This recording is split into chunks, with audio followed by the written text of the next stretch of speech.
We're reorganizing the territory, my boss explained, not meeting my eyes. Your position is being eliminated. I sat across from Marcus Reed in his office at Veltrix Optics, staring at the termination letter he'd slid across his desk. The ink on the $2 million contract I'd just secured wasn't even dry yet.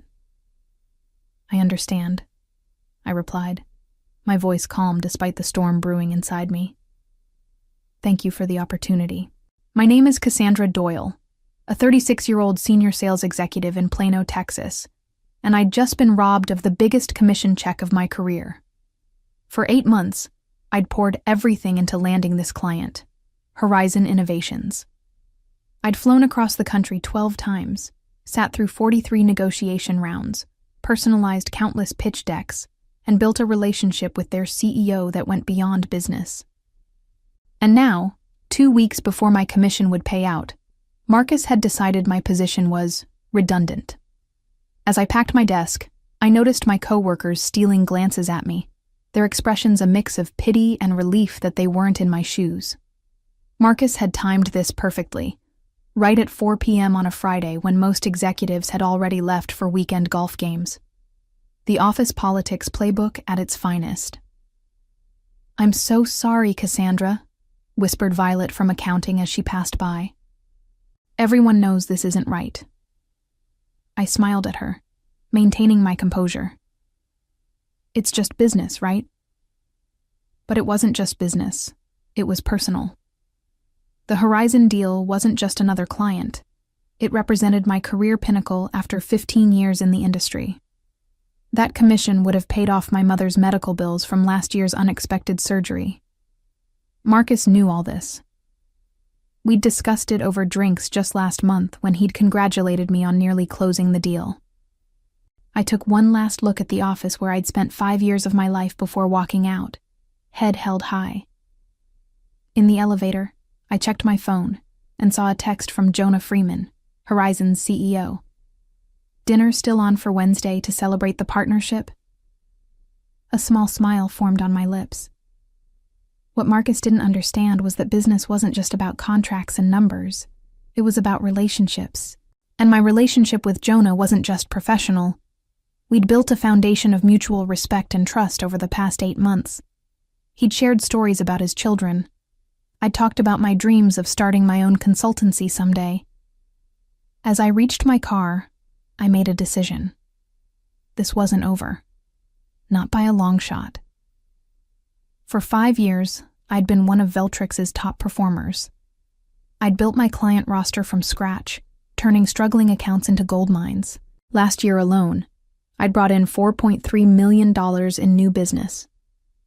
The sales plaques and achievement awards gathering dust in a box in my trunk were testament to that.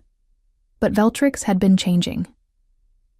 3 months ago, Gregory Hansen took over as CEO, bringing Marcus Reed with him as the new vice president of sales. The whispers started immediately. They were restructuring to maximize shareholder value, corporate speak for cutting corners. I'd noticed the warning signs but dismissed them. The cancellation of the annual sales retreat. The new streamlined commission structure that somehow always calculated to less than before. The subtle pressure to hand over client relationships to the account management team. My closest colleague, Thomas, had warned me. "They're pushing out the old guard, Cass," he'd said over lunch. "Replacing experienced salespeople with fresh graduates they can pay half as much." I didn't believe it would happen to me, not with my numbers. Not with the Horizon deal so close to closing. Growing up, my father always told me, "In business, loyalty goes both ways." He'd worked 30 years at the same company, climbing from the mailroom to management. But that world was gone. Today's corporate landscape rewarded the ruthless, people like Marcus who viewed employees as expendable resources. As I drove home, I called my mother. I couldn't bring myself to tell her about being fired. Not yet. Not when I'd promised to help with her medical bills. "How's my superstar?" she asked cheerfully. "Just fine, Mom," I lied, forcing brightness into my voice. "How are you feeling today?" "Better than yesterday, worse than tomorrow," she quipped. It was her standard response since the surgery. After hanging up, I sat in my parked car, staring at my condominium building, trying to formulate a plan. My severance would cover expenses for 3 months, but without the commission, I'd need to dip into my savings for Mom's next payment. Unless... I scrolled through my contacts until I found Jonah's number. Our weekly dinner had become a tradition during the negotiation process. He valued authenticity. It was what had drawn Horizon to Veltrix in the first place. Or more accurately, to me. I hesitated for only a moment before pressing call. The line rang twice before Jonah's familiar voice answered. Cassandra, I was just thinking about you. Still on for Wednesday? Absolutely, I replied. But Jonah, there's something we need to discuss. Wednesday evening found me at La Cantera, an upscale restaurant in downtown Plano, where Jonah and I had celebrated the verbal agreement 2 weeks prior. I'd arrived early, selected a private corner table, and ordered a bottle of Jonah's favorite Cabernet. When he arrived, his smile faltered as he read my expression. Something's wrong, he said, sitting down. I took a deep breath and laid out the facts. No emotional embellishments, no pleas for sympathy. Just the truth. I'd been terminated 2 weeks before my commission would have paid out on the deal I'd architected from initial contact to signed contract. That's... Jonah's face darkened. That's contemptible. It's just business. I repeated the phrase that had become my bitter mantra. No. Jonah set down his wine glass with deliberate care. Business is about relationships and integrity. Without those, it's just theft wearing a suit. Coming from the CEO of a $500 million technology company, the words carried weight. What will you do? He asked. I've received an offer from Crystalline Systems, I said, referring to one of Veltrix's main competitors. They've been trying to recruit me for years. Jonah nodded slowly, his analytical mind working through the implications. And our contract with Veltrix? Has a 14-day rescission clause, I said. We reviewed it together, if you recall. Either party can withdraw without penalty within 2 weeks. I wasn't asking him to cancel. I would never explicitly ask that of him. The decision had to be his, based on his own business judgment. Jonah stared at me for a long moment, then pulled out his phone. Harold, he said to his legal counsel, pull the Veltrix contract. I want to invoke the rescission clause first thing tomorrow. He paused, listening. Yes, I'm certain, and clear my morning schedule for a call with their leadership. After hanging up, he looked at me. This isn't just about your commission, Cassandra. During our negotiations, you promised that you personally would oversee the implementation. That was a material factor in our decision. I nodded, feeling a weight lift from my shoulders. Crystalline's product line is actually better suited for your needs, I said truthfully. The optical components have a longer warranty, and their custom design team is more experienced with your specific applications. When can you start there? Jonah asked. Monday. They're eager to have me on board. Good. Jonah raised his glass. Then I look forward to hearing their proposal next week. As we finished dinner, discussing his daughter's college applications and my mother's improving health, I felt no triumph, no vindictive pleasure. Just the quiet satisfaction of knowing that in a world where loyalty was increasingly rare, integrity still mattered to some. By the time the check arrived, the first phase of my response to Marcus's betrayal was in motion. Not revenge. Correction.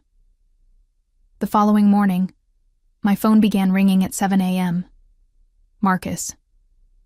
I sent it to voicemail. He called again. And again. By the fourth call, I decided to answer. Cassandra, he sounded breathless, panicked. We need to talk. About what, Marcus? My position was eliminated, remember? I kept my voice pleasant, as if discussing the weather. Horizon just canceled their contract. Jonah Freeman personally called Gregory and pulled out of the deal. His voice tightened.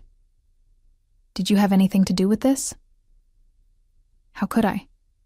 I don't work for Veltrix anymore. Listen. His tone shifted to conciliatory. There's been a misunderstanding. We want to bring you back. Same position, better compensation package. The territory reorganization has been postponed. I almost laughed at the transparency of it. That's a generous offer, Marcus, but I've already accepted a position with Crystalline Systems. I start Monday. The silence on the other end was deafening. Crystalline, you can't do that. Your non-compete doesn't apply when I've been terminated without cause. I finished for him. Page 4, paragraph 3 of my employment contract. I reviewed it with my attorney yesterday. Another long pause. What did you tell Freeman? The truth, that I was terminated shortly after securing his business. Damn it, Cassandra. The mask of professionalism slipped. Do you have any idea what you've done? The board is going ballistic. This was a cornerstone deal for the quarter. It sounds stressful, I said, feeling a strange sense of calm. I should let you go so you can handle that situation. Best of luck, Marcus. As I ended the call, I received a text from Violet. Office is chaos. Gregory called emergency meeting. Marcus looks like he's about to explode. I didn't respond. Instead, I drove to Crystalline's headquarters for an early meeting with their executive team. The gleaming glass building stood in stark contrast to Veltrix's aging office park. Inside, I was greeted by Eleanor Walsh, the CEO who had been courting me for years. Welcome to the team, Cassandra, she said, her handshake firm. We're thrilled to have you. Thank you for the opportunity, I replied, the words carrying more sincerity than when I'd said them to Marcus. Eleanor led me to a conference room where the executive team waited. Cassandra's joining us from Veltrix, she announced. And she's already creating waves. Horizon Innovations canceled their contract with Veltrix this morning. The executives exchanged glances. Now, Eleanor continued, we have a narrow window of opportunity here. Cassandra has a relationship with Horizon's CEO. We need to move quickly to present our solution before their procurement team looks at other options. I cleared my throat. I've tentatively scheduled a meeting with Jonah next Wednesday. He's expecting our proposal. Eleanor's smile widened. Perfect. Let's make sure it's irresistible. For the next 3 days, I worked with Crystalline's product team to create a custom package for Horizon. Unlike Veltrix's one-size-fits-all approach, we tailored every aspect to their specific needs. The pricing structure I proposed was actually lower than Veltrix's, with better terms and stronger guarantees. This could be a $2.5 million deal, noted the finance director after reviewing my numbers. With expansion potential to $4 million within 2 years, I added. By Monday afternoon, my phone had accumulated 8 voicemails from Marcus and 3 from Gregory, each more desperate than the last. The final one came just as I was leaving Crystalline's office. Cassandra, this is Gregory Hansen. Whatever Crystalline is paying you, we'll beat it. Name your price. We need you back. I deleted it without responding. Some bridges, once burned, weren't worth rebuilding. Wednesday arrived with unexpected tension. Despite my confidence in Crystalline's superior offering, years in sales had taught me that nothing was certain until contracts were signed. As our team prepared to leave for the meeting with Horizon, I received a text from a number I didn't recognize. It's Thomas. Used Violet's phone. Urgent. Marcus is meeting with Jonah right now, offering 30% discount plus free implementation. My stomach dropped. Marcus was making a desperate countermove. I showed the message to Eleanor. Can we head over now? I asked. I think we may need to get ahead of this. Eleanor nodded grimly, and we left immediately.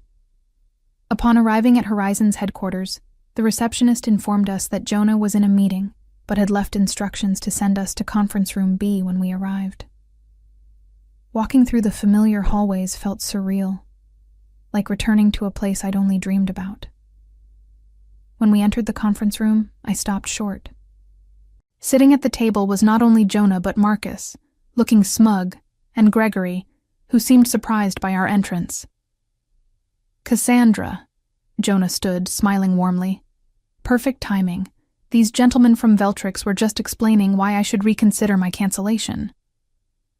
Marcus's expression shifted from confidence to discomfort as I introduced Eleanor and the Crystalline team. "We were under the impression we had an exclusive meeting," Gregory said, his tone clipped. "I invited both parties," Jonah replied evenly. "I believe in making informed decisions." What followed was the most unusual presentation of my career. Marcus outlined Veltrix's desperate concessions, price cuts, extended warranties, free training, while I presented Crystalline's thoughtful, customized solution. Throughout it all, Jonah watched, asking occasional questions but giving no indication of his preference. When both presentations concluded, Jonah thanked everyone. "This has been enlightening. I'll need to confer with my team before making a decision." Outside the building, Marcus cornered me in the parking lot. "You won't get away with this," he hissed. "You have no idea what you're up against." "I'm up against a man who fired me to avoid paying my commission," I replied calmly. "I think I understand the situation perfectly." His face reddened. "It wasn't personal. It was a business decision." "And this is my business decision," I gestured toward Horizon's building. "May the best solution win." Back at Crystalline, Eleanor was surprisingly upbeat. "You did well in there. Freeman was clearly more engaged during your presentation." "He's thorough," I cautioned. "He won't make a decision based on personalities." 2 agonizing days passed. Then, on Friday afternoon, my phone rang with Jonah's number. "We've made our decision," he said without preamble. "Can you come to my office at 4 p.m.? The drive to Horizon felt like traversing a minefield. Had Marcus's desperation tactics worked? Had the substantial price cut swayed Jonah's procurement team? When I arrived, I was escorted directly to Jonah's office. To my surprise, no one from Veltrix was present, just Jonah and his team. "Cassandra," he greeted me, "I want you to explain to our team exactly how Crystalline's optical sensors will integrate with our existing systems." For the next hour, I detailed the implementation process, answering technical questions from Horizon's engineers. When we finished, Jonah stood and extended his hand. "We'll go with Crystalline. The contract is being drawn up as we speak." Relief washed over me, followed quickly by professional composure. "You won't regret it. The product truly is superior." "I know," he said, "but equally important is working with people of integrity." 1 month later, I sat in my new corner office at Crystalline, reviewing the finalized contract with Horizon. The deal had indeed come in at $2.5 million, with a clear path to expansion. My commission would be considerably larger than what I would have earned at Veltrix, with a more favorable payment structure. Violet had texted me updates in the aftermath. Marcus had been placed on administrative leave pending an investigation into his management practices. 3 other sales executives had resigned in solidarity with my situation. Veltrix's stock had dropped 11% following the loss of the Horizon deal and subsequent departures. But the most satisfying development came that morning in the form of an email from Harold, Horizon's legal counsel. He'd forwarded me an internal message from Jonah to his executive team. Our decision to partner with Crystalline over Veltrix wasn't just about pricing or product specifications. It was about aligning ourselves with a company that demonstrates the values we espouse. When Veltrix terminated Ms. Doyle immediately after she secured our business, explicitly to avoid paying her commission, they revealed their true corporate character. Such short-sighted greed doesn't align with our long-term partnership goals. Crystalline, by contrast, recognized talent and integrity and moved decisively to acquire it. That's the kind of business instinct we respect. I printed the email and pinned it to my wall, not as a trophy, but as a reminder of what truly mattered in business. Eleanor stopped by my office that afternoon. "I just got off the phone with Bedford Industries," Apparently, their procurement officer heard about how we acquired the Horizon contract and wants to discuss moving their business to us. I raised an eyebrow. Bedford. They've been with Veltrix for years. 7 years, she confirmed, worth about $1.8 million annually. They're concerned about stability and leadership over there. Word was spreading. What Marcus had done to me wasn't just an isolated incident of corporate callousness. It was becoming a cautionary tale in our industry. That evening, as I was preparing to leave, my assistant forwarded a voicemail from Gregory Hansen. "Cassandra, this is Gregory. I want you to know that Marcus Reed no longer works at Veltrix. His actions were not authorized by me or the board. We'd still like to discuss your potential return. Please call me." I deleted the message without a second thought. My new office had a view of the downtown skyline. My team was skilled and motivated. My compensation package included equity in a growing company that valued relationships over quarterly numbers. More importantly, I'd received a call from my mother's doctor that morning. The latest tests showed significant improvement. With my new financial situation, I'd been able to move her to a better specialist, one not covered by her insurance. As I drove home, I reflected on the past 5 weeks. I hadn't sought revenge when Marcus betrayed me. I'd simply ensured that consequences found him through his own actions. I hadn't torn down Veltrix. They'd undermined themselves by prioritizing short-term gains over sustainable relationships. My phone buzzed with a text from Jonah. "Implementation team says everything's ahead of schedule. Dinner next week to celebrate?" "Absolutely," I replied. "First round's on me." My father's words about loyalty going both ways echoed in my mind. While the corporate world had changed since his time, some principles remained eternal: integrity, relationships, and the understanding that how you treated people always came back to you in the end. Marcus had taught me a valuable lesson, though not the one he intended. In business, as in life, your reputation wasn't built on what you said, but on what you did, especially when you thought no one was watching.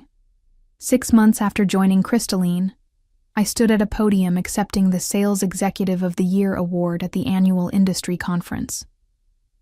Looking out at the audience, I spotted several familiar faces from Veltrix, including Gregory, who offered a tight smile when our eyes met. My acceptance speech was brief and focused on the importance of business ethics and relationship building. I didn't mention Veltrix or the circumstances that led to my departure. I didn't need to. Everyone in the room knew the story. Success in sales isn't just about closing deals, I concluded. It's about creating true partnerships where both sides win. When we forget that, we're no longer sales professionals. We're just transaction processors. The applause was gratifying, but what happened afterward was even more so. A steady stream of industry colleagues approached me, some to offer congratulations, others seeking advice, and a few, quietly, inquiring about opportunities at Crystalline. Bedford Industries had indeed moved their business to us, followed by 2 other major Veltrix clients. Our company's market share had grown 15%, while Veltrix's had declined by almost 20%. Jonah found me at the reception afterward. "Congratulations," he said, clinking his glass against mine. "Well deserved." "Thank you for taking a chance on Crystalline," I replied. "How's the implementation going?" "Ahead of schedule and under budget," he said. "Your team is exceptional." "They are," I agreed, "and so is yours." We chatted briefly about future projects before he was called away by another associate. As I watched him leave, Eleanor approached. "Have you seen this?" she asked, showing me her tablet. The headline read, "Veltrix Optics announces layoffs amid continuing market struggles." The article mentioned that Gregory Hansen had stepped down as CEO, replaced by the board chairman as interim leadership. I felt no joy at the news, only a sense of inevitability. The autumn wind scattered leaves across the sidewalk as I approached the care facility where my mother now lived. Thanks to my improved financial situation, she had a private room in the best rehabilitation center in Plano, with daily physical therapy and cutting-edge treatments. "There's my girl," she beamed as I entered, setting aside the book she'd been reading. At 68, she still had the sharp wit and warm smile that had guided me through life's challenges. "How's the new medication working?" I asked, taking the chair beside her bed. "The doctor says I'm responding better than expected," she replied. "I might be able to move back to my own place by Christmas." "That's wonderful, Mom." "And how's my corporate warrior doing? Still conquering the business world?" I smiled, updating her on recent developments. I'd been promoted to Vice President of Strategic Accounts at Crystalline, with a team of 12 sales executives reporting to me. The Horizon implementation had been so successful that they'd expanded the contract to include 2 additional divisions, bringing the total value to $3.8 million. "You know what your father would say about all this," she said, a wistful look crossing her face.